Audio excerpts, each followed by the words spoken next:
Oke, assalamualaikum warahmatullahi wabarakatuh. Sahabat Kopi Inspirasi 81 yang masih setia. Kali ini menindaklanjuti dari pertanyaan teman-teman mengenai pupuk tunggal. Pertanyaannya seperti berikut.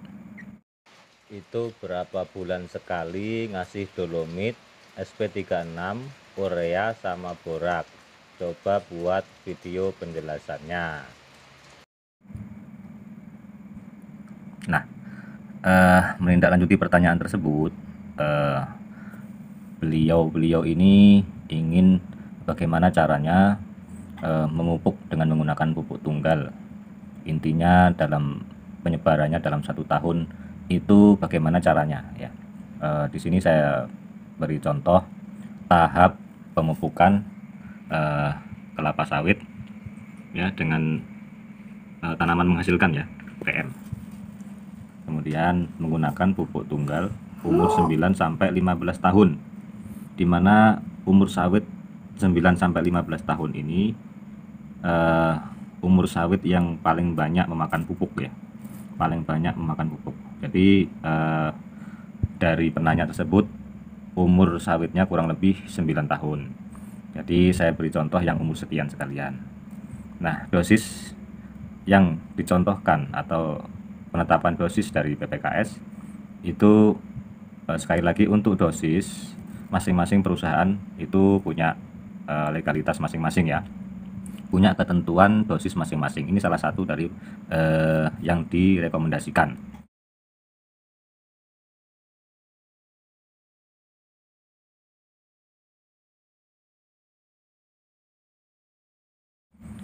Nah, yaitu urea 2,75 kg ya, TSP 2 kg, MOP 2,50 atau 2,5 kg, dolomit 2,5 kg, boraks 0,100 kg. Artinya borak ini adalah 100 gram ya.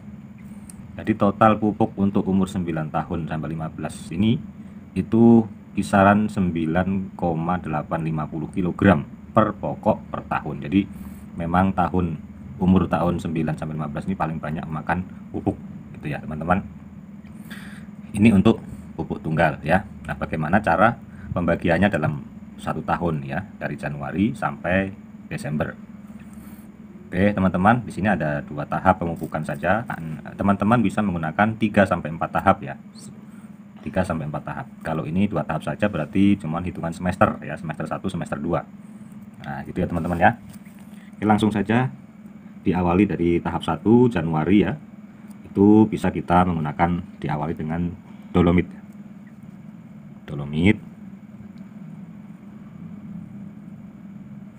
itu kalau kita lihat di sini adalah 2,5 ya. Bisa di Januari ini kita kasih dulu 1,5 ya, 1,50 itu untuk dolomitnya. Di Februari jadi urutannya adalah dolomit kemudian TSP ya, TSP ya, habis dolomit TSP ya, jangan urea ya, urutannya dari dolomit TSP. Februari kita kasih TSP atau SP36 atau RP ya, TSP itu kita kasih 1. Di sini TSP-nya 2 ya, kita bagi ya, ini kita kasih 1. Sama dengan yang lain juga ya. Untuk Maret baru kita kasih urea.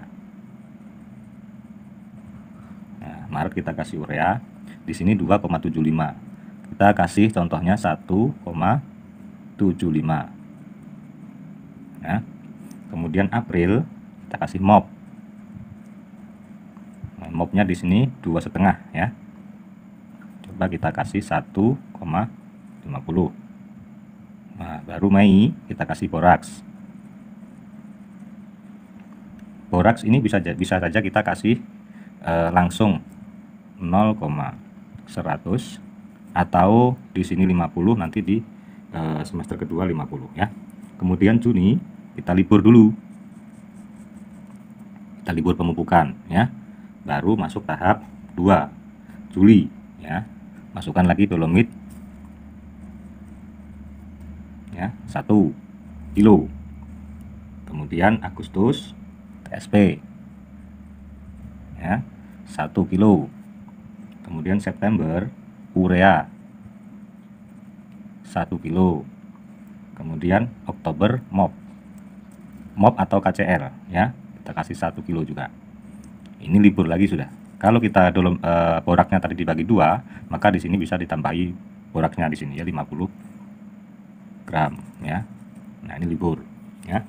Jadi seperti itu teman-teman cara pembagiannya ya. Kalau bisa membaginya itu untuk semester pertama ini memang yang agak banyak sedikit ya dibandingkan dengan semester 2 ya. Karena untuk menyokong pertumbuhan awal daripada pemupukan atau asupan yang lebih banyak, kemudian ini adalah tambahan. Sebenarnya bukan tambahan, tapi tahap 2 adalah untuk memberikan nutrisi lebih dari yang semester pertama. Nah, begitu teman-teman. Jika mau 3 tahap, bisa lagi 4 tahap juga bisa. Nah, ini untuk pembagian, salah satu contoh daripada pembagian untuk memupuk dengan menggunakan pupuk tunggal ya. Jadi kira-kira seperti itu teman-teman. Ini bisa digunakan. Oh ya, Anda tidak harus mengawali pemupukan itu dari Januari ya. Yang jelas yang paling bagus itu Anda memupuk itu di awal musim penghujan dan di akhir musim penghujan ya. Di situ masih ada hujan ya. Di awal itu masih rintik-rintik, kemudian di akhir itu juga derasnya sudah habis ya hujan itu. Ibaratnya seperti itu. Nah, seperti itu bisa diawali misalkan di Juni atau di Mei ya. Terserah Anda ya. Yang jelas dalam 1 tahun itu pemupukan kelapa sawit dalam 1 pokok untuk 1 tahunnya itu dapat 9,850. Dari kurang lebihnya segitu gitu, maksudnya kurang lebihnya segitu. Ya, jadi kalau bisa tepat dosis itu bagus ya, kurang-kurang sedikit atau lebih-lebih sedikit itu juga bisa. Karena kadang-kadang kita pupuk itu di samping juga mahal, kadang-kadang pas ada duit, ada uang, pupuknya yang nggak ada, jadi serba salah ya.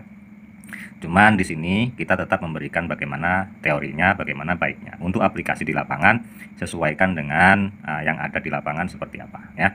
Jadi itu teman-teman semuanya, kira-kira mudah-mudahan sudah bisa terjawab bagi penanya ya. Sampai sekian. Assalamualaikum warahmatullahi wabarakatuh.